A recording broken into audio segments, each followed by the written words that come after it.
ইসলামের স্বামী স্ত্রী সম্পর্কে শুধু দায়িত্ব নয়, এটা রহমত, ভালোবাসা আর প্রশান্তির বন্ধন। আল্লাহ তাআলা কোরআনে বলেন,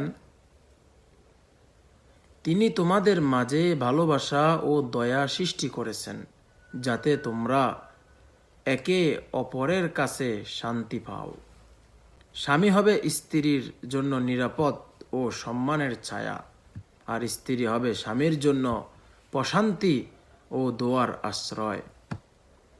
ভালোবাসা মানে শুধু কথা নয়, কঠিন সময়ে পাশে থাকা, ভুল হলে ক্ষমা করা আর সুখ দুঃখে একে অপরের হাত শক্ত করে ধরা।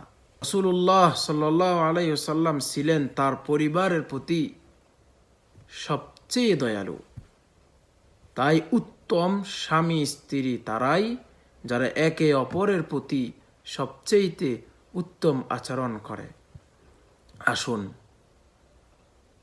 ভালোবাসাকে এবাদতে পরিণত করি আর সংসারকে জান্নাতের পথে একসাথে চলার মাধ্যমে বানাই। আল্লাহ আমাদেরকে আমল করার তৌফিক দান করুক।